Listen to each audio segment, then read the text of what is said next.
The will was torn up. My father-in-law told his lawyer he'd spend $180,000 to keep my 11-year-old daughter out of his will. He erased her from every family photo. At the estate reading, in the lawyer's office, he laughed and said this child doesn't deserve a penny. I didn't panic. My daughter pulled out her phone and pressed play. The whole room heard what he'd said when he thought nobody was listening. His face went white. Some people in my family still think I went too far. I need you to tell me. The conference room had tall windows that let in too much light. Everything felt exposed. My mother-in-law sat at the head of the table in a black dress she'd probably owned for 30 years. My sister-in-law, Christine, kept checking her phone. My husband, David, sat next to me with his hands folded. He looked tired. The lawyer, a man named Gerald Hutchins who'd worked with the family for decades, had a leather folder in front of him. My daughter, Emma, sat in the chair beside me. She was 11. She wore a navy dress I'd bought her 3 days earlier. Her phone was in her lap. Gerald opened the folder. My father-in-law, Richard, had died 2 weeks before. Heart attack. He was 76. The funeral had been small. I hadn't cried. David had. Richard's will was supposed to be straightforward. He had $3 million in assets, a house in Westchester, investments, a vacation property in Vermont. David was the only child. Christine was David's sister from his father's second marriage. She'd been expecting something small, a gesture. Richard had never been warm to her. Gerald cleared his throat. He started reading. Standard language. Then he got to the part about Emma. He paused. My mother-in-law, Patricia, looked at me. Gerald said Richard had included a provision explicitly excluding Emma from any inheritance, trust, or future distribution of assets. He said Richard had left a note explaining that Emma was not a legitimate member of the family and did not deserve consideration. Christine's mouth opened. David's hand tightened on the table. Patricia didn't move. I stayed very still. Gerald kept reading. Richard had left everything to David with the condition that none of it could ever pass to Emma. If David tried to create a trust for her, the estate would go to charity. If David gave her money directly, the same thing. Richard had spent a significant amount on legal counsel to make sure the language was airtight. I didn't panic. I'd known this was coming, not the specifics. But I'd known Richard hated my daughter. I'd known for 11 years.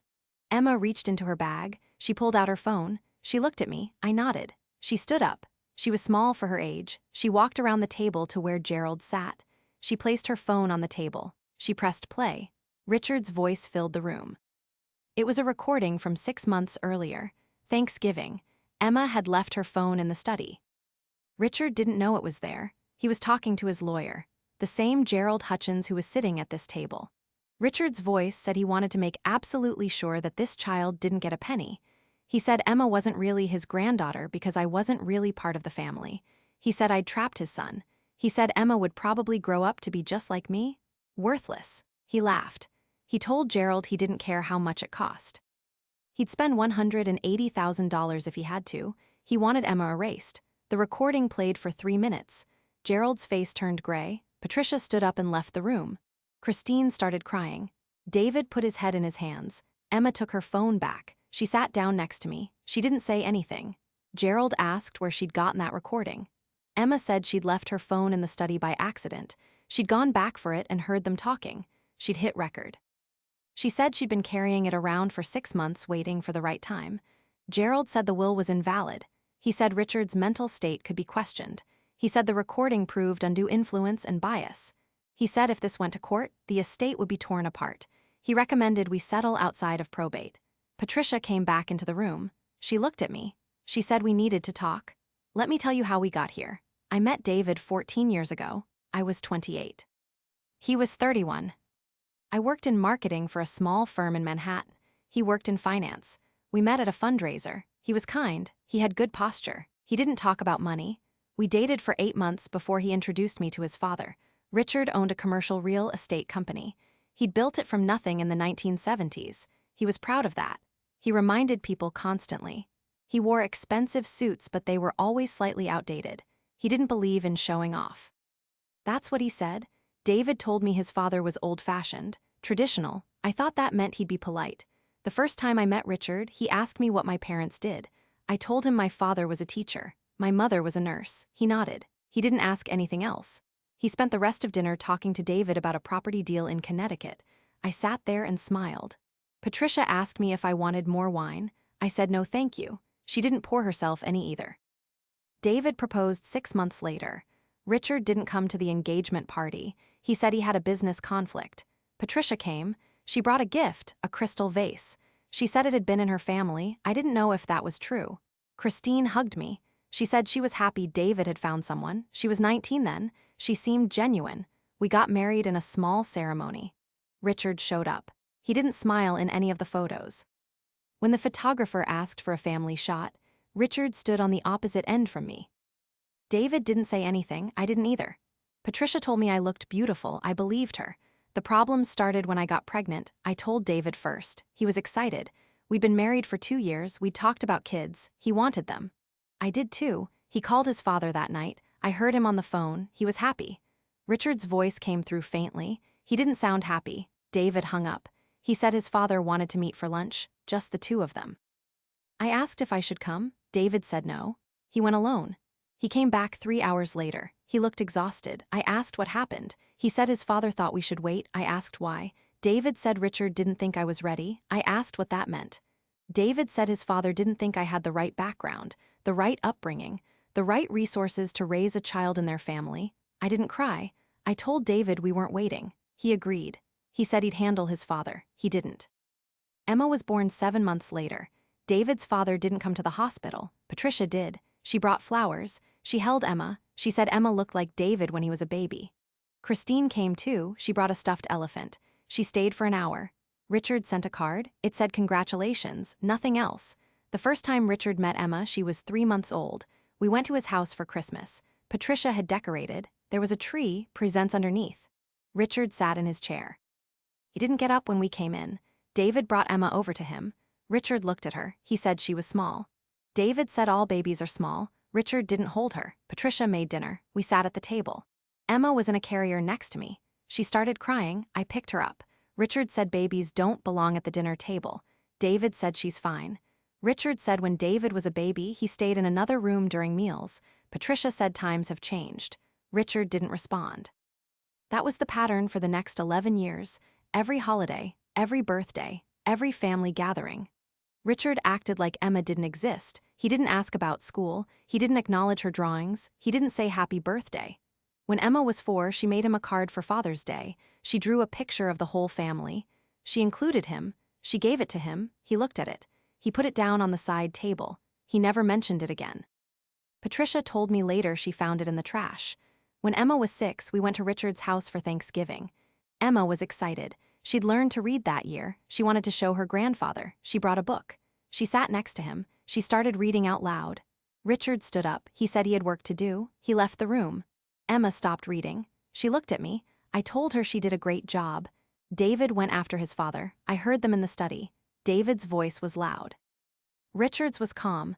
David came back. He didn't say anything. Patricia tried to smooth things over. She always did. She'd take Emma into the kitchen. They'd bake cookies.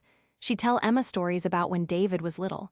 She bought Emma gifts, small things, books, art supplies, but she never contradicted Richard. Not in front of him, not when it mattered.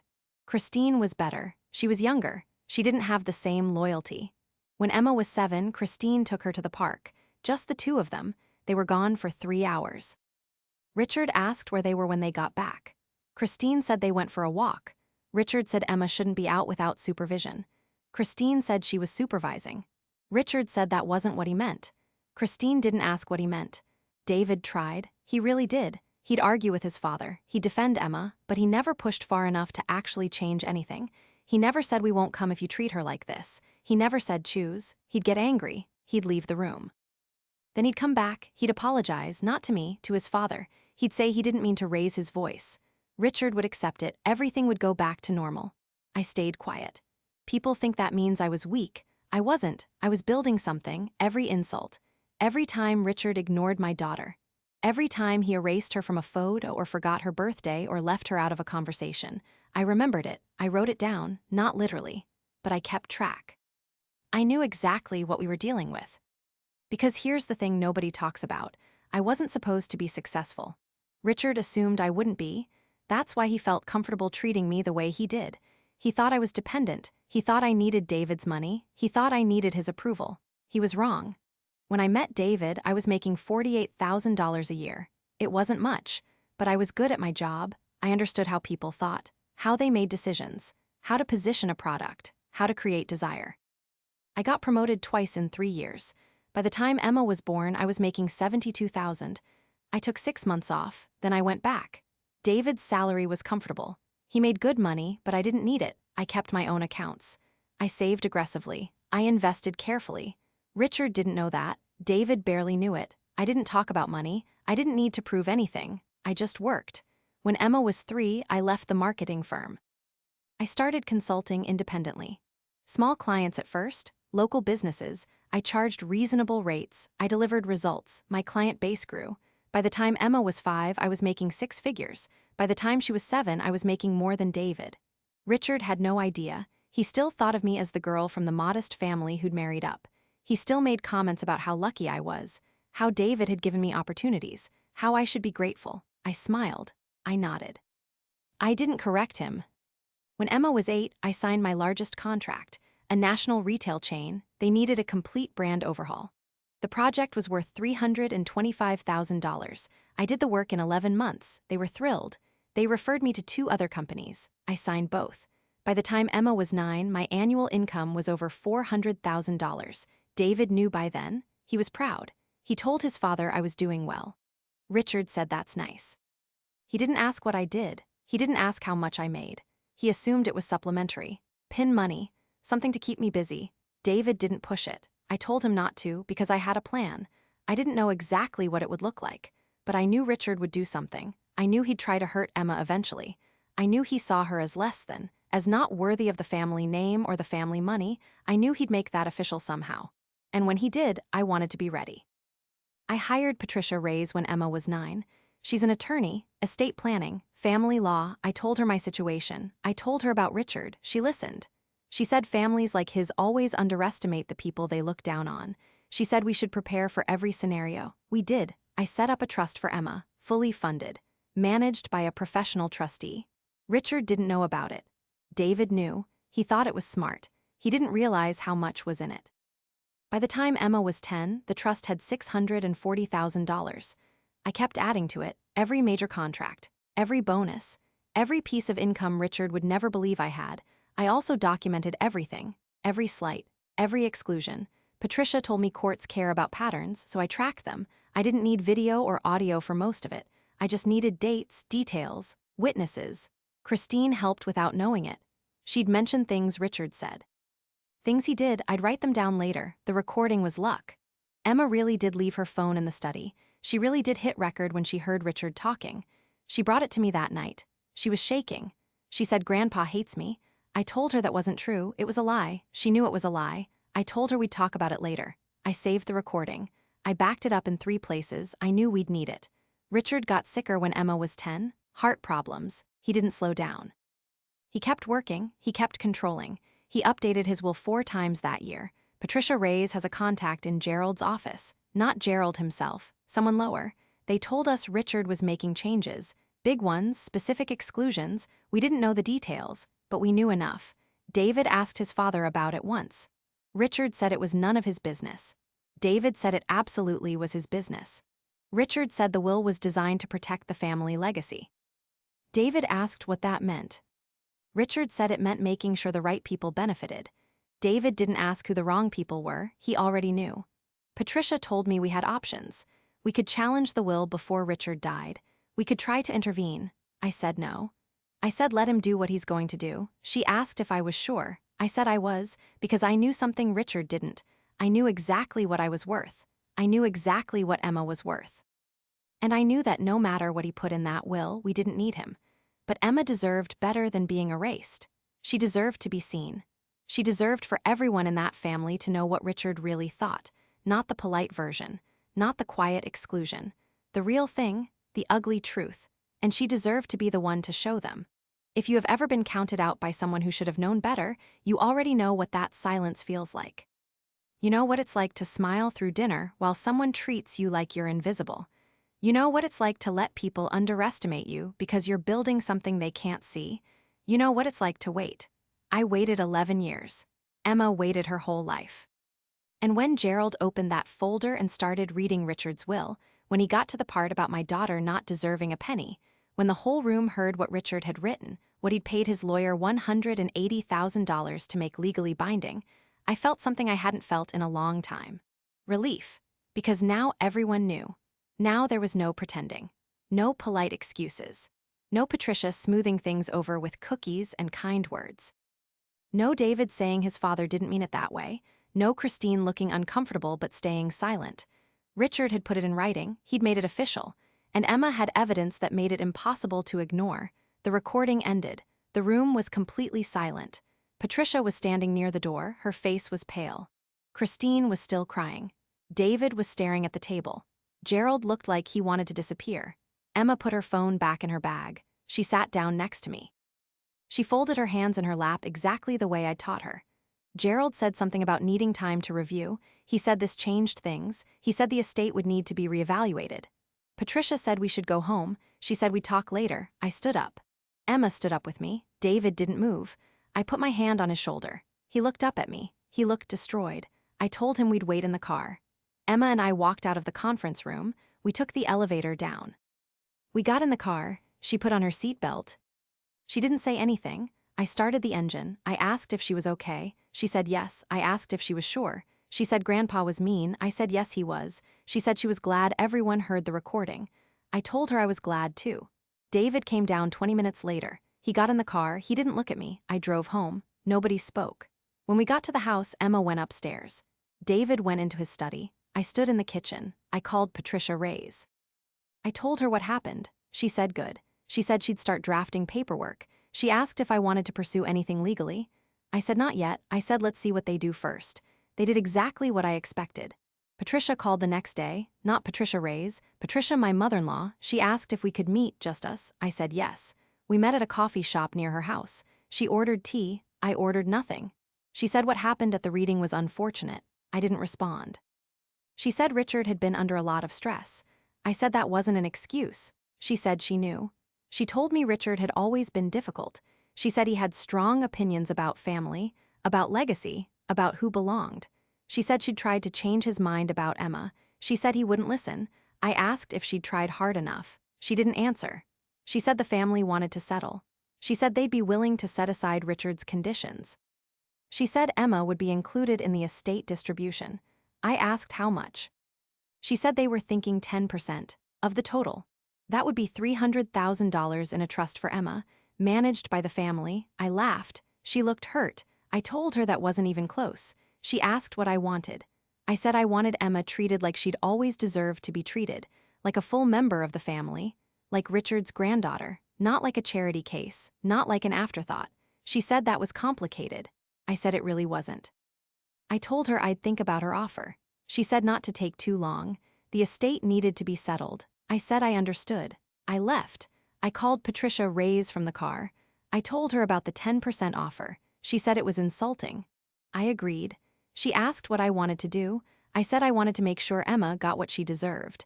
And I wanted to make sure Richard's family understood exactly what they'd done.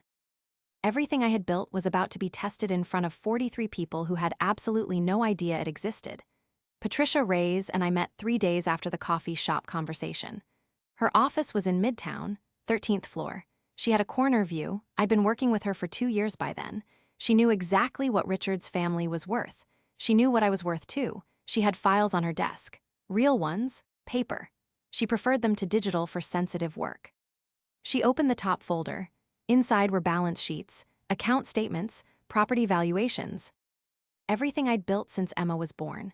Let me show you what we're working with. She turned the first page toward me. Your personal assets total $2.3 million. The trust for Emma has $970,000.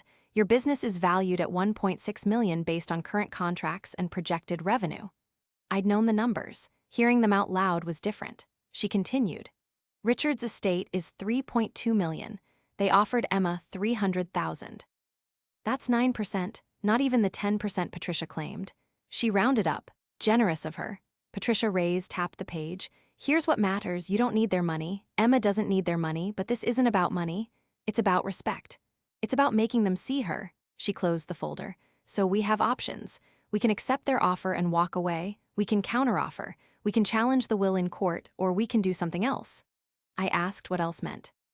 You have leverage they don't know about. The recording is damaging. It proves bias. It proves Richard's mental state regarding Emma was influenced by prejudice. But you also have something better. What? You're not the struggling daughter-in-law anymore. You're wealthier than most of them realize. You've been quiet about it. That was smart. Now we use it. She pulled out another folder. This one had a different label. Estate challenge, preliminary strategy. If we go to court, we argue undue influence. We argue that Richard's exclusion of Emma was based on documented bias. We have the recording, we have 11 years of patterns, we have witnesses. Christine will testify if pushed. Patricia might, David definitely will. How long would that take? 18 months, maybe 2 years, it'll cost you. It'll cost them more. The estate gets frozen during litigation. Nobody gets anything until it's resolved. I thought about that. 2 years of legal battles. 2 years of Emma watching her family fight over whether she deserved to be included. 2 years of Richard's hatred being discussed in depositions and courtrooms. There's another option, Patricia said. We settle, but not for 10%. We negotiate for what Emma actually deserves, 33%. Equal share with David and the estate remainder. We make them acknowledge her as family, formally, in writing. They won't agree to that. Not today. But they will when they understand what happens if they don't. She explained the strategy. First, we document everything, every exclusion, every photo Richard erased Emma from, every birthday he ignored, every comment. We'd compile it into a formal record. Then we'd present it to the family with a choice: settle fairly or go to court. The recording is your ace, she continued. But you don't play it right away. You let them think the 10% offer is reasonable. You let them get comfortable. Then you show them what you have. Not just the recording, everything. I asked how we'd present it. She smiled. It wasn't a warm smile. Family meeting, all of them, Patricia, David, Christine, Gerald the lawyer, anyone else who was in that room for the will reading. You bring the documentation, you bring the recording, you bring your own financial statements. You show them exactly who you are and what you've built. Then you tell them what Emma deserves. And if they say no, then we file. We make sure everyone knows why, every detail, every exclusion, every cruel thing Richard said. It becomes public record. I left her office with a plan. It would take 3 weeks to prepare everything, 3 weeks to compile the documentation, 3 weeks to get ready for a conversation that would change everything. I didn't tell David about the financial statements. Not yet. He knew I made good money. He didn't know how good. We kept separate accounts. We'd always kept separate accounts. It had seemed practical when we got married. Now it was strategic. He asked me that night what I was going to do about his father's will. We were in the kitchen. Emma was upstairs doing homework. He looked exhausted. He'd been calling his mother every day. She kept asking him to convince me to accept the settlement. I'm thinking about it, I told him. They're offering $300,000. That's not nothing. It's 9% of the estate. Your father had $3.2 million. Emma is his granddaughter. 9% is an insult. He leaned against the counter. What do you want, honestly? I want her treated like she matters. The money shows she matters. The money shows they feel guilty. That's not the same thing. He didn't argue. He knew I was right. He'd known for 11 years that his father treated Emma differently. He'd tried to fix it. He'd failed. Now he was stuck between his wife and his mother. Between his daughter and his father's legacy. Mom said you laughed when she made the offer. I did. That hurt her. She hurt Emma for 11 years. She gets to feel hurt for 5 minutes. He left the kitchen. I heard him go into his study. I didn't follow him. I had work to do. Patricia Reyes sent over the document list 2 days later. We needed bank statements for the last 3 years, tax returns, business contracts, property deeds, trust documents. Everything that showed what I'd built. I started pulling files. My business was registered as an LLC, Aurora Consulting Group. I'd named it after Emma's middle name. The business had 42 active clients. Annual revenue last year was $890,000. This year was tracking higher. I had contracts signed through the end of next year worth over $1.2 million. I also had the house. David and I had bought it together 7 years ago. We'd put down $200,000. I'd contributed $140,000. David had contributed $60,000. The house was worth $700,000 now. My name was on the deed. I had investment accounts, retirement accounts, a savings account with $83,000. Everything was documented, everything was real, and none of it had come from David's family. Christine called me on a Thursday. She said she wanted to talk, just us. I said, okay. We met at a coffee shop in Brooklyn. She lived in Park Slope. She worked in publishing. She made decent money, but not enough for the neighborhood. Her husband made more. She ordered a latte. I ordered black coffee. She looked nervous. I didn't know about the will, she started. I knew Dad was difficult. I didn't know he'd actually written Emma out like that. Did you know about the photos? She looked down. I knew he didn't display any with her in them. I didn't know he'd erased her from existing ones. That's cruel. Yes. I'm sorry, I should have said something. You were 19 when we got married. You're not responsible for your father's choices. I'm 29 now. I've been watching him treat Emma like she's invisible for 10 years. I never said anything to him directly. I waited. She had more to say. Mom called me yesterday. She said you're being unreasonable. She said 300,000 is generous given that Dad's will was clear about his intentions. She said you should be grateful. Do you think I should be grateful? No, her voice was firm. I think Emma deserves better. I think Dad was wrong. I think the family is wrong for trying to uphold his prejudice just because he put it in legal language. Will you say that in front of your mother? She hesitated. If it matters, if it helps Emma. Yes, I believed her. Christine had always been the reasonable one. She didn't have the same loyalty to Richard that Patricia did. She'd seen him clearly. There's going to be a meeting, I said. Probably in the next few weeks, your mother. David, Gerald, maybe you, I'm going to present evidence. I'm going to show them exactly what Richard did, and I'm going to tell them what I expect. What do you expect? Equal treatment for Emma, 33% of the estate, formal acknowledgement of her as family. Christine's eyes widened. They'll never agree to that. Then we'll go to court. That could take years. I'm aware. She stirred her latte. You're a lot stronger than Mom thinks you are. Most people are stronger than Patricia thinks they are. She almost smiled. Can I ask you something? Go ahead. Do you actually need the money? I'd been waiting for someone to ask. No. Then why push for it? Because Emma deserves to know her family fought for her. She deserves to know she wasn't erased. She deserves to walk away from this knowing her worth isn't determined by whether Richard approved of her mother. Christine nodded slowly. I'll be there, at the meeting, and I'll back you up. She left first. I sat there for another 10 minutes. I texted Patricia Reyes. I told her Christine was on our side. She texted back, good, we'll need her. The close calls started a week before the meeting. Patricia called David. She wanted to know if I was working with an attorney. David told her he didn't know. That was true. He didn't. He assumed I'd hired someone for basic advice. He had no idea how deep the preparation went. Patricia pushed. She asked if I disclosed my finances to anyone. She asked if I was planning to challenge the will. She asked if I understood how expensive litigation would be. David told her he'd talk to me. He did. My mother thinks you're planning something, he said. We were getting ready for bed. Emma was asleep. I am planning something. I'm planning to make sure your father's cruelty doesn't define our daughter's relationship with your family. She's worried you'll drag this into court. She says it'll tear the family apart. The family is already torn apart. Richard did that. Your mother just didn't notice because Emma was the only one bleeding. He sat on the edge of the bed. Can I ask you something? Always. Do you have an attorney? I could have lied. I didn't. Yes. How long? 2 years. His face changed. Not anger, something closer to realization. You've been planning this. I've been preparing. There's a difference. For what? For exactly this. I knew Richard would do something eventually. I knew he'd try to make his hatred official. I wanted to be ready. You never told me. You never asked. That was unfair. He'd been trying to bridge the gap between his father and his family for years. He'd just been doing it the wrong way, hoping things would change instead of forcing them to. What else haven't you told me? His tone was careful, not accusatory, genuinely curious. A lot. You'll find out at the meeting. What meeting? The one your mother is going to schedule after I reject the settlement offer. He stared at me. You're rejecting $300,000. I'm rejecting 9%. I'm asking for 33. That's over $1 million. That's equal treatment. He stood up. He paced. He did that when he was processing. They'll never agree. Then we go to court. Do you have any idea how much that will cost? Yes, do you? He stopped pacing. What does that mean? It means I've done the math. It means I know exactly what this fight will cost and I'm prepared to pay for it. It means I'm not dependent on your family's money or your family's approval. It means I've been building something while your father was busy pretending I didn't exist. Building what? You'll see.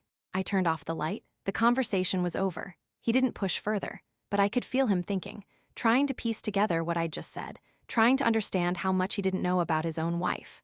The second close call came from Gerald. He called my cell phone directly. I was surprised he had the number. He said Patricia had given it to him. He wanted to schedule a meeting to discuss the settlement. I said I was available. He suggested his office. I suggested somewhere neutral. We agreed on a restaurant. Midtown. Quiet, professional. I met him on a Tuesday afternoon. He was already seated when I arrived. He stood when I approached. Old-fashioned manners. He'd ordered water. I ordered the same. I appreciate you meeting with me, he began. I know the will reading was difficult. It was clarifying, he nodded. The family would like to resolve this quietly. The offer stands. $300,000 in a trust for Emma, managed professionally. She'll have access at 18. What happens to the rest of the estate? David receives the primary distribution, $2.9 million. Patricia receives nothing directly but retains use of the Westchester house until her death. Christine receives nothing. That was Richard's explicit instruction. Why nothing for Christine? Richard felt she'd been sufficiently provided for during his lifetime. He paid for her education, her wedding. He considered the account settled. And Emma? Richard felt Emma was not entitled to family assets. Based on what? Gerald shifted. Based on his personal judgment. Based on the recording my daughter played. Based on the fact that he spent $180,000 ensuring she'd be excluded. Based on prejudice. The will is a legal document. Richard's reasoning doesn't invalidate it. Actually, it does. If we can prove the will was written under undue bias, if we can show a pattern of discrimination, if we have evidence that Richard's mental state regarding Emma was compromised by prejudice. Gerald's expression tightened. Do you have such evidence? Yes. He was quiet for a moment. He drank his water. He set the glass down carefully. Challenging the will would be expensive. Time-consuming, painful for everyone involved. I'm aware. The offer is generous given the circumstances. The offer is insulting given the circumstances. Emma is Richard's granddaughter. She deserves equal treatment with David, 33% of the estate. That's over $1 million. That's fair. The family will never agree. Then we'll let a court decide. He leaned back. May I ask you something off the record? You may ask. Can you afford a court battle like this? I smiled. It was the question I'd been waiting for. The question that revealed exactly what they all assumed, that I was bluffing, that I was trying to leverage the recording into a better settlement because I didn't have the resources to actually fight. Yes, I replied. I can. Litigation like this could cost $200,000, maybe more. I'm aware. You're a consultant. I don't mean to be presumptuous, but that's a significant amount. It is, so you understand the risk. I understand that Emma's dignity is worth more than $200,000. I understand that watching her family erase her for 11 years was worth documenting. I understand that Richard's cruelty needs to have consequences, and I understand that you're asking me about my finances because Patricia asked you to find out if I'm serious. He didn't deny it. The family is concerned you're acting emotionally. The family is concerned I'm acting effectively. I stood up. Tell Patricia I'll respond to the settlement offer in writing by the end of the week. Tell her my attorney will be in touch. Tell her I expect a family meeting within 30 days. Everyone in that conference room during the will reading, plus Christine, will discuss this once, in person, with full documentation, and then they'll decide whether they want to settle or litigate. And if they choose litigation, then I'll see you in court. I left the restaurant. I called Patricia Reyes from the sidewalk. I told her Gerald had tried to assess my financial capability. She laughed. They're scared. Good. That means they're starting to realize you're serious. What's next? You write the rejection letter, I'll draft it, you sign it, we send it certified mail, then we wait for Patricia to call David demanding a meeting. When she does, you tell her you're ready, we bring everything. The documentation, the financials, the recording, and we make them choose. The letter went out 3 days later. It was brief, professional. It stated that the settlement offer of $300,000 was inadequate. It stated that Emma deserved equal treatment as Richard's grandchild. It stated that I expected a family meeting to discuss a fair resolution. It stated that if no resolution could be reached, I was prepared to challenge the will in court. Patricia called David 6 hours after the letter was delivered. I was in the next room. I could hear his side of the conversation. She was furious. He kept saying, I know, I'll talk to her. She demanded a meeting. He said he'd ask me. He came into the kitchen. His face was tight. She wants to meet all of us next week. Where? Gerald's office. No, somewhere neutral, not his office, not your family's home, somewhere we're all equal. She's not going to like that. She doesn't have to like it, she has to agree to it. He called her back, they argued. She wanted control of the location. He held firm. Finally she agreed. A conference room at a business center in Manhattan, neutral territory, next Thursday, 2 o'clock. I spent the next week finalizing everything. Patricia Reyes prepared a presentation, not slides, documents, physical copies, one set for each person at the meeting. The first section was the pattern of exclusion, photos with dates. Events Emma had been excluded from, birthdays Richard had ignored. Comments witnesses had heard, 11 years of documentation. The second section was the recording, transcribed, time-stamped, with notes on context. The third section was the financial analysis. Richard's estate, the proposed settlement, what equal treatment would look like, 33%, $1.06 million. The fourth section was my financial disclosure, every account, every asset, every piece of the business. Total net worth, $4.7 million. More than Richard had left behind. Patricia Reyes had included a note on the last page. It was simple. Emma doesn't need your money, she deserves your respect. This is your opportunity to provide it. I read through everything twice. I made notes. I practiced what I'd say, not a speech. Just clarity. I knew they'd be defensive. I knew Patricia would try to control the narrative. I knew David would be caught in the middle. I knew Christine would be uncomfortable. I knew Gerald would try to keep everything legal and sterile. But I also knew they'd never seen anything like what I was about to show them. They'd never imagined I had this level of preparation, this level of resources, this level of resolve. Emma asked me the night before the meeting if I was nervous. We were sitting in her room. She was supposed to be reading. She was watching me instead. A little, I admitted. Are they going to be mean? Probably. Are you going to be okay? I looked at my daughter. 11 years old, smart. Observant, tougher than any kid should have to be. She'd spent her whole life being treated like she didn't belong, and she was asking if I was going to be okay. I'm going to be fine, I promised. And when this is over, everyone is going to know exactly who you are and what you're worth. I already know what I'm worth. I know you do, but they don't, and it's time they learned. She went back to her book. I went downstairs. David was in the living room. He asked if I was ready for tomorrow. I told him I was. He asked if I was going to tell him what I was planning. I said he'd find out with everyone else. He said that wasn't fair. I said fair was a complicated word in this family. The truth was I couldn't tell him in advance. I needed his reaction to be genuine. I needed Patricia to see that even David didn't know.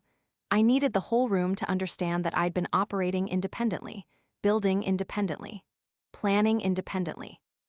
Because that's what you did when your family treated you like you didn't matter. You stopped waiting for their approval. You stopped hoping they'd change. You built something they couldn't take away. And then when they finally pushed too far, when they finally made their cruelty official, you showed them exactly what they'd underestimated. Thursday morning came. I dressed carefully, professional but not corporate, a navy dress, simple jewelry. I wanted to look like myself, not like I was trying to impress anyone. Patricia Reyes met me outside the building. She had a leather bag with all the documentation. We went over the plan one more time. I'd present the pattern of exclusion, then the recording, then the financial analysis, then my disclosure, then I'd state what I expected, then we'd wait for their response. They're going to try to make you feel unreasonable, she reminded me. They're going to say you're being emotional. They're going to say Emma is fine with the original offer. They're going to try everything to avoid admitting Richard was wrong. I know. Stay calm, stick to facts, let the documentation speak. We rode the elevator to the 14th floor. The conference room was at the end of the hall. Large windows, long table. Patricia was already there. David, Christine, Gerald, they all looked up when I walked in. Everything I had built for 11 years was about to be laid out in front of the 5 people who had watched my daughter be erased and done nothing to stop it.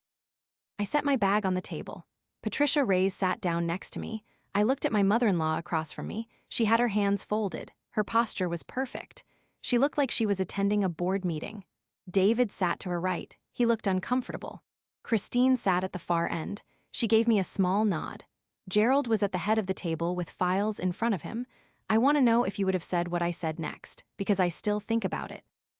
Thank you for meeting. My voice was steady. I know this is difficult for everyone. I'm going to present some information, then we'll discuss next steps. Patricia's expression didn't change. I hope we can resolve this quickly. The estate needs to be settled. Richard would have wanted us to handle this as a family. Richard spent $180,000 making sure Emma was excluded. I'm not sure he cared much about family. Her mouth tightened. David looked at the table. Christine shifted in her seat. I opened my bag. I pulled out the folders Patricia Reyes had prepared. I handed one to each person. Patricia, my mother-in-law, opened hers immediately. David hesitated. Christine waited. What you have in front of you is documentation, I explained. The first section covers 11 years of Richard's treatment of Emma, photos he removed her from, events she was excluded from, birthdays he ignored, comments witnesses heard. It's all dated. It's all verified. Patricia flipped through the pages. Her face remained neutral, but I saw her fingers tighten on the edge of the paper. The second section is a transcript of the recording you heard at the will reading, complete with context and timestamps. The third section is a financial analysis of Richard's estate and what equal treatment for Emma would actually mean. Gerald leaned forward. We're not disputing that Richard had strong feelings. We're here to discuss a reasonable settlement. The fourth section is my personal financial disclosure. That got their attention. David looked up. Patricia stopped turning pages. Christine's eyes widened slightly. I wanted you to understand that this conversation isn't about whether I can afford to fight. It's about whether Emma deserves equal treatment. Patricia set the folder down. I don't understand why your finances are relevant. Because you think I need your money. You think I'm leveraging the recording to get a better settlement because I'm desperate. You think I'm bluffing about court because litigation is expensive and I can't afford it. You're wrong on all counts. I gestured to the folder. Page 43. My business is worth $1.6 million. My personal assets total $2.3 million. The trust I established for Emma has $970,000. My combined net worth is $4.7 million. The room was completely still, not silent, still, like everyone had frozen mid-breath.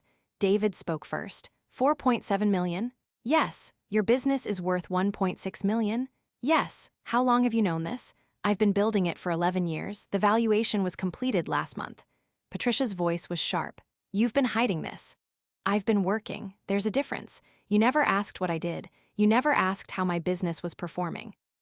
You assumed I was making enough to keep busy. You were wrong. Christine was reading the financial section. She looked up. This is real? Completely real. Patricia Reyes verified everything. Bank statements, tax returns, business contracts, property deeds, it's all there. Gerald cleared his throat. This is unusual. Typically in estate settlements, we don't exchange personal financial information. Patricia Reyes spoke for the first time. Her voice was calm, professional. Providing it to demonstrate that my client is not negotiating from a position of need. She's negotiating from a position of principle. The principle being what exactly? Patricia, my mother-in-law's tone had ice in it.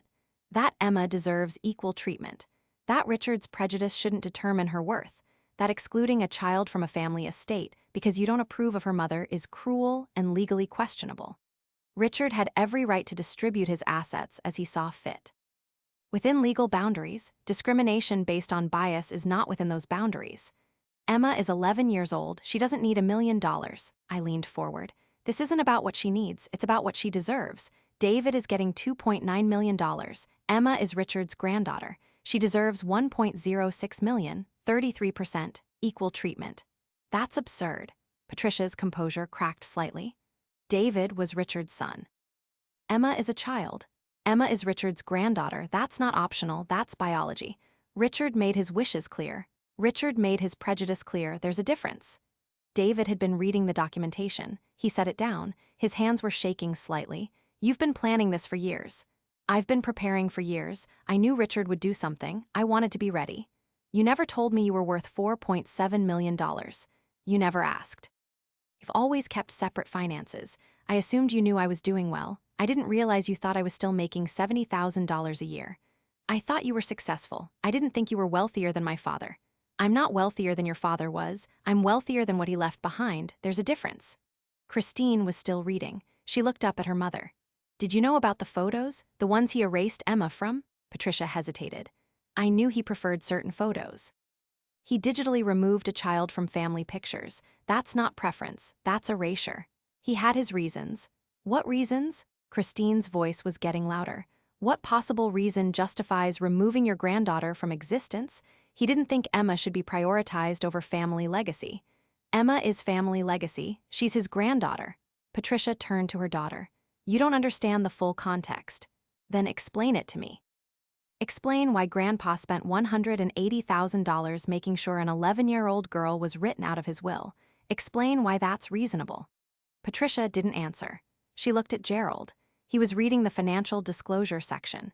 His expression was carefully neutral. This changes the landscape considerably, he admitted. If Mrs. Harrison is prepared to fund extended litigation, the estate's position is weaker than I initially assessed. We're not trying to threaten anyone, Patricia Reyes interjected. We're trying to reach a fair settlement. Emma deserves equal treatment. The family can provide that voluntarily, or a court can order it after 18 months of expensive litigation that makes Richard's prejudice a matter of public record. Patricia, my mother-in-law's face tightened. You're threatening to humiliate the family. I'm threatening to tell the truth. If that's humiliating, you should consider why. David was still staring at the financial pages. You made $890,000 last year. Yes. You're on track to make over $1 million this year. Yes. Why didn't you tell me? I did tell you. I told you I signed major contracts. I told you the business was growing. I told you I was doing well. You heard what you wanted to hear. I heard that you were successful. I didn't hear that you were making more than me. Would it have mattered? He didn't answer. Christine set her folder down. I think Emma should get the 33%. Patricia turned to her. That's not your decision. I know, but you asked me to be here. You wanted family present. I'm telling you what I think. Emma has been treated like she doesn't belong for her entire life. Grandpa made that official in his will. The least we can do is correct it. Your grandfather had specific wishes. Grandpa was cruel. We all watched it happen. We all made excuses. I'm done making excuses. If you're still here, hit like. I need to know you saw that. Patricia stood up. She walked to the window. Her back was to us. The room waited. David was reading the pattern of exclusion section. His face had changed. He looked sick. He really did all this? David's voice was quiet. Yes. The birthdays, the photos, the comments. All documented, all witnessed. 11 years. I knew he was difficult. I didn't know it was this systematic. It was systematic. It was intentional. It was designed to make Emma feel like she didn't belong. Patricia turned around. What do you want? Really? Not the legal answer. What do you actually want from this family? I want Emma to know she matters. I want her to see that her family fought for her. I want the people who watched her be erased for 11 years to acknowledge what happened and make it right. I want $1.06 million in a trust for her with equal status to David's inheritance. I want a written statement from the family acknowledging her as Richard's granddaughter and a full member of this family. And I want an apology. An apology. Yes, from you, for every time you smoothed things over instead of standing up for her. For every time you told me Richard didn't mean it that way. For every time you chose your husband's comfort over your granddaughter's dignity. Patricia's composure finally broke. Her voice rose. I did the best I could. Richard was impossible. You have no idea what it was like being married to him. You're right, I don't, but I know what it was like watching him hurt my daughter while you baked cookies and pretended everything was fine. I tried to make her feel welcome. You tried to make yourself feel better about not protecting her. There's a difference. David stood up. Stop, both of you, this isn't productive. I looked at my husband. Do you think I'm being unreasonable? He hesitated. That hesitation told me everything. You do. I think you're hurt. I think you have every right to be hurt. I think my father was cruel, but I also think $1 million is a lot of money for an 11-year-old who doesn't even understand what's happening. Emma understands perfectly. She understood when your father ignored her birthday. She understood when he erased her from photos. She understood when he laughed about excluding her from his will. She's 11. Not stupid. I'm not saying she's stupid. You're saying she doesn't deserve equal treatment. I'm saying we need to be realistic. I am being realistic. Realistically, your father had $3.2 million. Realistically, Emma is his granddaughter. Realistically, she deserves 33%. The only thing that's unrealistic is expecting me to accept 9% and call it generous. Gerald spoke up. Perhaps we should take a break. Let everyone process this information. No, my voice was firm. We're finishing this now. I've waited 11 years. I'm not waiting anymore. I reached into my bag. I pulled out one more document. I hadn't shown it to Patricia Reyes in advance. I'd prepared it myself the night before. I handed copies to everyone at the table. What's this? Gerald asked. A timeline. Every cruel thing Richard did to Emma. Every exclusion. Every comment. Every erasure. Dated. Witnessed. And at the bottom, the cumulative effect on a child who spent 11 years being told by her grandfather that she didn't belong. David was reading it. His hands were actually shaking now. Christine was reading over his shoulder. She had tears in her eyes. Patricia took the paper but didn't look at it. Emma wrote part of this, I continued. The last section, her own words, what it felt like. I want you to read it. David got to the end. He set the paper down. He put his head in his hands. Christine was crying openly now. Patricia still hadn't looked at the page. Read it, I told my mother-in-law. I don't need to read it. Yes, you do. You need to see what your silence cost. She picked up the paper. She read. I watched her face. It didn't change much, but her breathing did. It got faster, shallower. When she finished, she set the paper down very carefully. Emma wrote this? Yes. When? Last week, after the will reading, after she played the recording, after she watched all of you realize what Richard had done. I asked her how she felt. She wrote it down.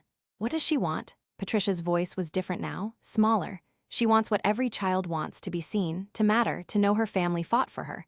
And the money is proof that she's equal, proof that Richard's cruelty doesn't define her worth, proof that this family chose her. Christine wiped her eyes.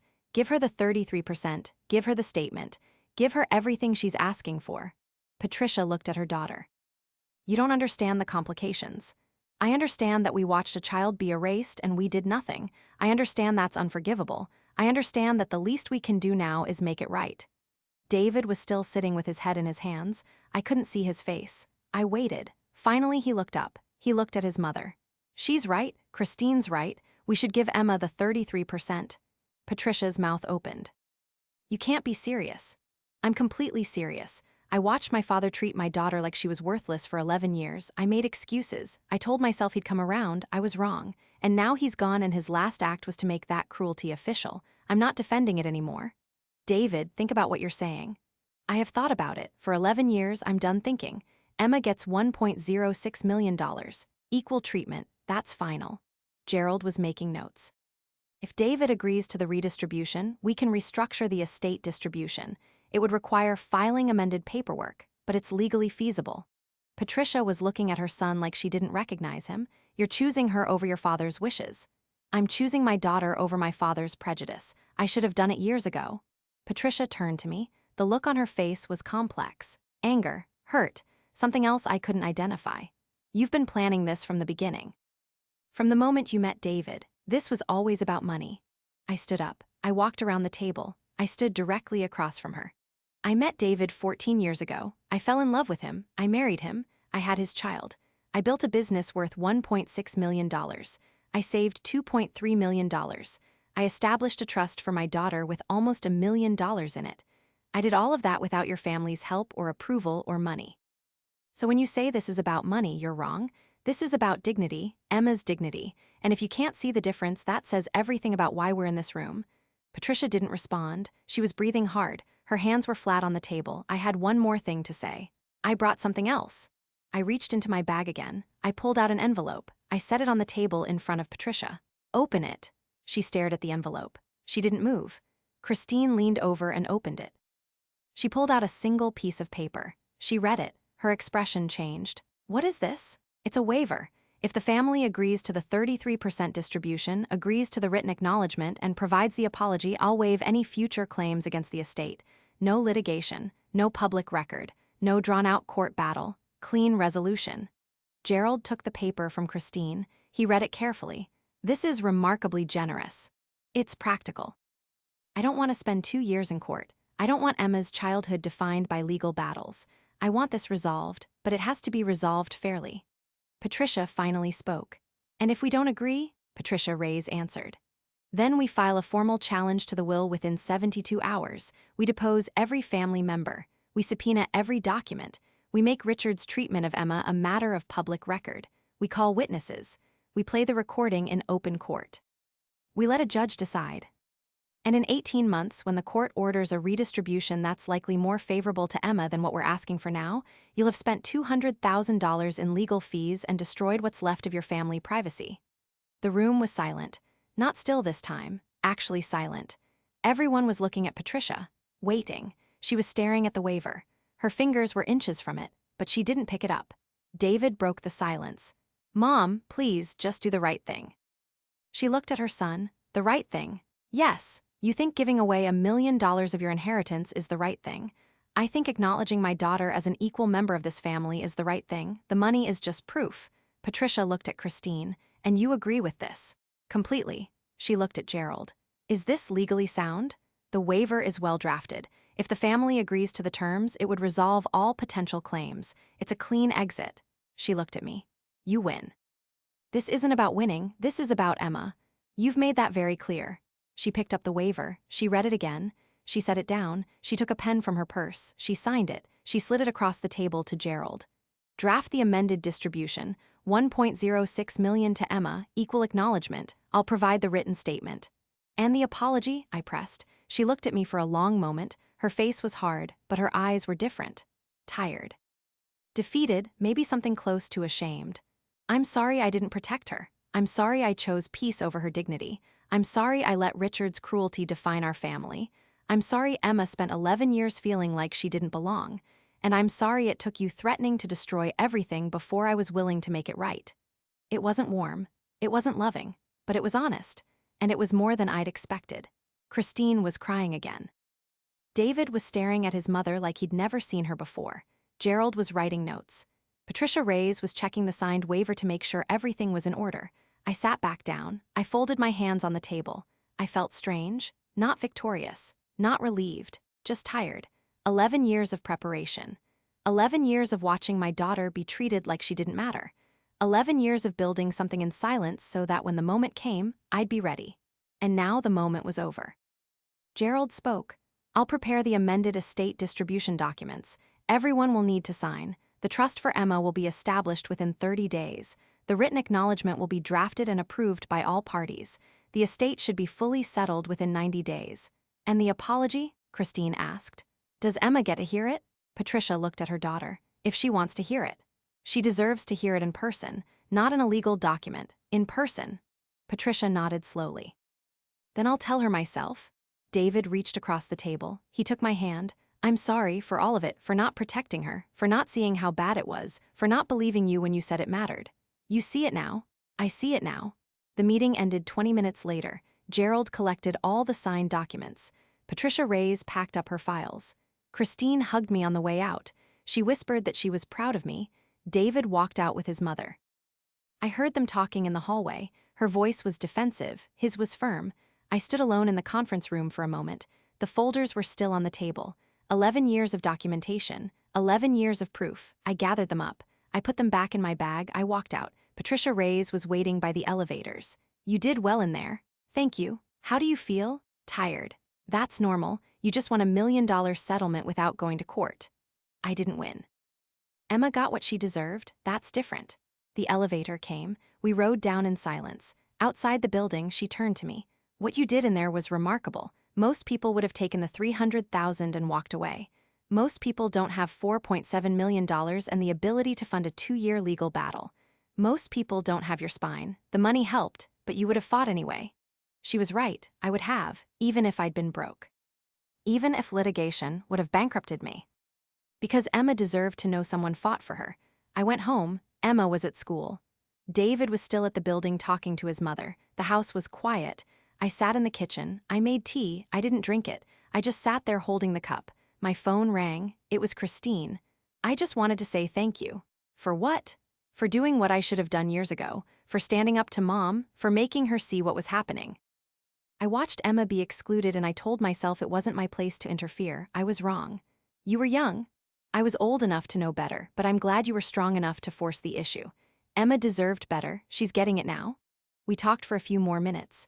She said she wanted to take Emma out, just the two of them, somewhere fun, make up for lost time. I told her Emma would like that. David came home an hour later. He looked exhausted.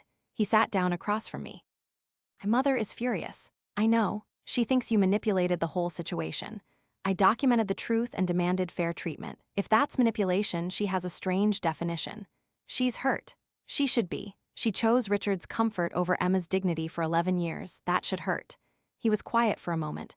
I'm proud of you. I should have said that in the meeting. I'm proud of you for building something, for being ready, for fighting for Emma. You could have fought for her too. I know I should have. Going to do better. Good. Can I ask you something? Always. When did you know it would come to this? The first time your father met Emma, he looked at her like she was a problem to be managed, not a grandchild to be loved. I knew then that eventually he'd make it official. I just didn't know when. So you spent 11 years preparing for a fight you knew was coming. I spent 11 years making sure when the fight came, I'd win. He smiled. It was tired but genuine. You did. Emma came home from school at 3:30. She dropped her backpack by the door. She came into the kitchen. She looked at me. Did you meet with Grandma Patricia? Yes. What happened? You're getting $1.06 million, equal treatment with your dad, and your grandmother's going to apologize to you in person. Emma was quiet. She processed that.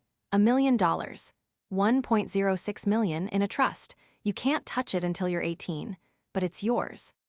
Because I'm Grandpa Richard's granddaughter. Yes, even though he didn't want me to have it.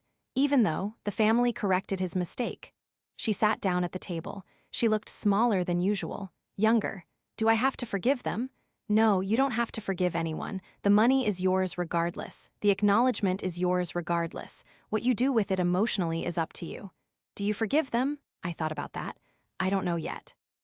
Ask me in a year. She nodded. She got up. She hugged me, hard, longer than usual. When she pulled back, she had tears in her eyes. Thank you for fighting for me. Always. She went upstairs. David and I sat in the kitchen.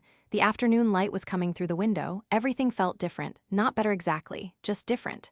Settled. 3 weeks later, Patricia came to our house. She asked if she could speak to Emma. I said yes.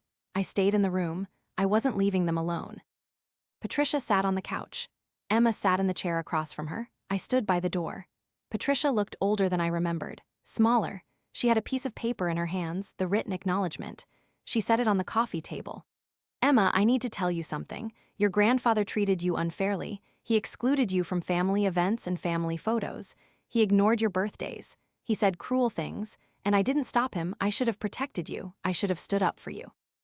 I chose peace over your dignity, and that was wrong. I'm sorry. Emma didn't say anything right away. She looked at the paper on the table. She looked at her grandmother. Do you mean it? Yes. Why didn't you stop him before? Because I was afraid. Your grandfather was difficult. When he made up his mind about something, he didn't change it. I told myself that keeping the peace was more important than fighting battles I couldn't win. I was wrong. Did you know he erased me from the photos? Patricia's face tightened. I knew he preferred certain photos. I didn't know he digitally removed you. I found out when your mother showed me the documentation. Would you have stopped him if you'd known? I like to think I would have, but honestly, I don't know. I wasn't brave enough to stand up to him while he was alive. I'm ashamed of that. Emma picked up the written acknowledgement. She read it. It was formal, legal language. It stated that Emma was Richard's granddaughter and a full member of the family with equal standing and equal inheritance rights. It was signed by Patricia, David, Christine, and Gerald on behalf of the estate. This says I'm equal to Dad. You are.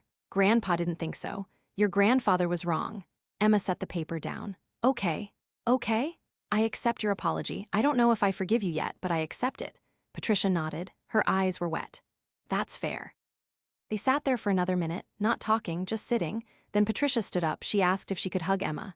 Emma said yes. It was brief, awkward, but it happened. Patricia left. Emma went back upstairs. David came home from work an hour later. I told him what happened. He asked how Emma seemed. I said she seemed older, like she'd crossed some threshold I couldn't quite name. That night, Emma came into our room. She had the written acknowledgement in her hand. Can I keep this? It's yours. I mean forever. Not in a file, like in my room? Of course, she looked at the paper. $1 million is a lot of money. It is. What am I supposed to do with it? Whatever you want when you're 18. Until then, it's invested, growing. Did you know you were going to fight for this, like from the beginning? From the first time your grandfather ignored your birthday? Yes. That was when I was 1. I know. She sat on the edge of the bed. I'm glad you did, not because of the money.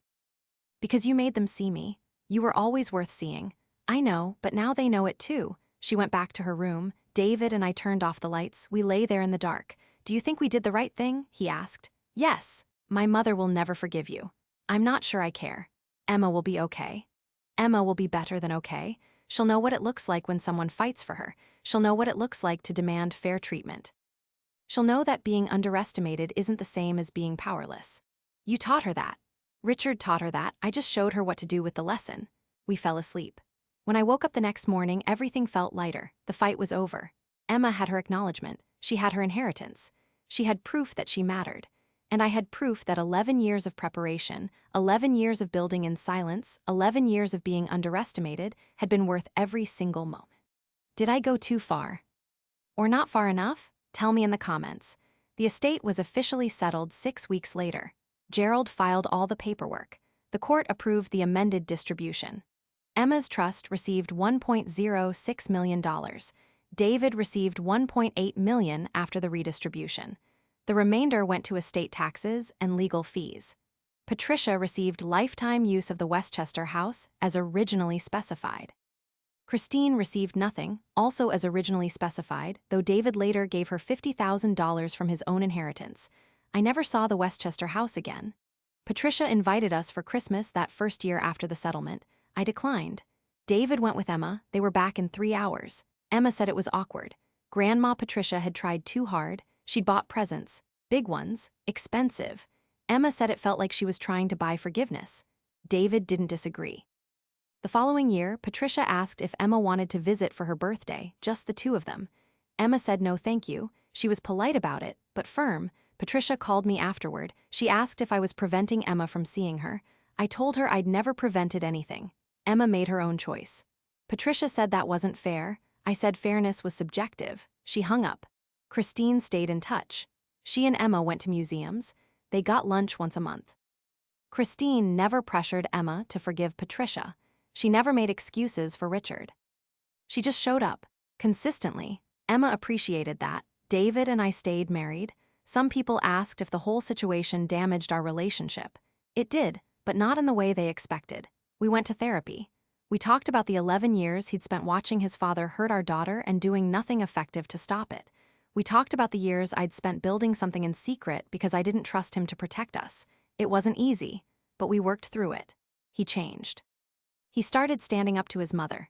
Small things at first, bigger things later. When Patricia tried to exclude Emma from a family trust she was setting up for future grandchildren, David told her if Emma wasn't included, he'd contest it. Patricia included her. My business kept growing.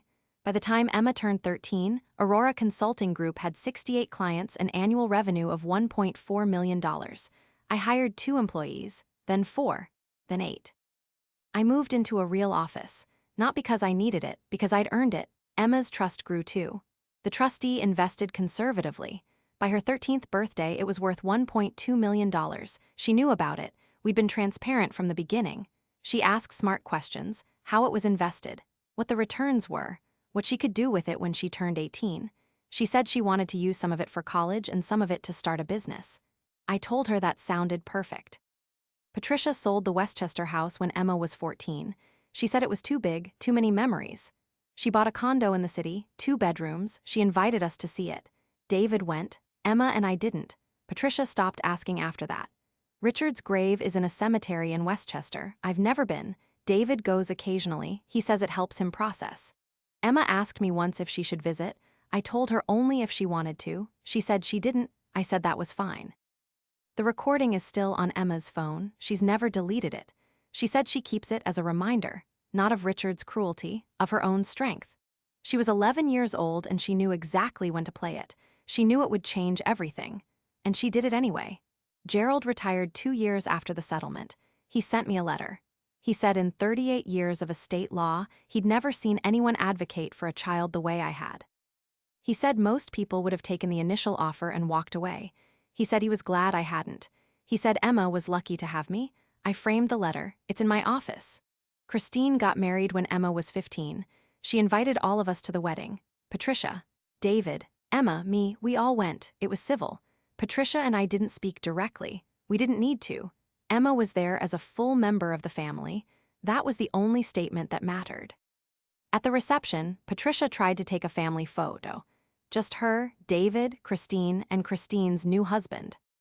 Emma and I were standing off to the side.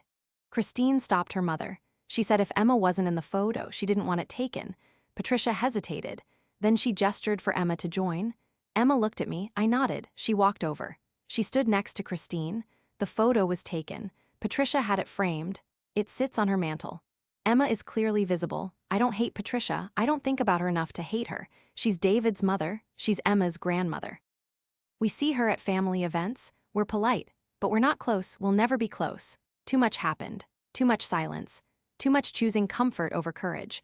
But Emma is fine. Better than fine. She's 17 now. She's applying to colleges. She's confident. She's kind. She knows her worth. She knows what it looks like when someone fights for you. She knows what it looks like to demand fair treatment. And she knows that being underestimated is not the same as being powerless. Last month, she asked me if I'd do it all again. The 11 years of documentation, the preparation, the confrontation, I told her yes, without hesitation. She asked why, I said because she deserved it. She said she knows. She said thank you, not for the money, for making them see her. The trust is worth $1.6 million now. Emma turns 18 in 7 months. She'll have full access. She's already made plans. College, travel, seed money for a business idea she's been developing. She's smart with money. She got that from me. David and I are still together. We're better than we were. Not perfect, but better. He understands now what those 11 years cost. He understands what it means to be the only person fighting for your child. He's apologized. Multiple times. I've accepted it. We're moving forward. My business is worth $3.8 million according to the most recent valuation. I'm 42 years old. I have 8 employees, 73 active clients. I work from home 3 days a week. I take Fridays off. I spend that time with Emma. We get lunch, we talk. She tells me about school, about her friends, about her plans. She doesn't talk about Richard. She doesn't talk about the settlement. She's moved past it. Patricia is 71 now. She lives alone in her condo. She sees David once a week. She sees Christine twice a month. She sees Emma maybe 4 times a year, always at neutral locations, always brief. Emma is polite, but distant. Patricia knows why. She's never said it out loud. But she knows. I ran into Gerald's successor at a legal conference last year. He told me the Richard Harrison estate case is used as a teaching example in estate law courses, not because of the dollar amounts, because of the successful challenge to discriminatory distribution, because of the documentation, because of the recording, because a mother fought for her daughter and won. I don't tell many people that story. Most people don't understand. They think it was about money. They think I was greedy. They think $1 million for an 11-year-old was excessive. They don't understand that it was never about the money. It was about Emma being seen, being valued, being treated as equal. She was equal. She is equal, and now everyone knows it. I still have all the documentation. The photos Richard erased her from, the timeline of exclusions, the witness statements, Emma's written testimony, the recording, all of it, filed away in my office. I'll probably never need it again, but I keep it, just in case, because here's what I learned.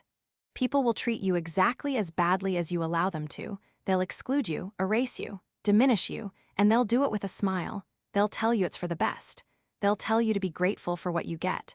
They'll tell you you're being unreasonable for asking for more, and if you let them, they'll make you believe it.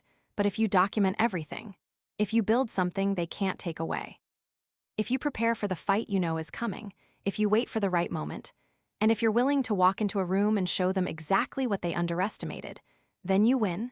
Not just the settlement, not just the acknowledgement. You win something bigger. You win the knowledge that you fought, that you didn't accept the crumbs, that you demanded the whole meal, and that your daughter watched you do it. Emma knows what I did. She knows I spent 11 years preparing. She knows I built a multi-million-dollar business while her grandfather was busy pretending I didn't exist.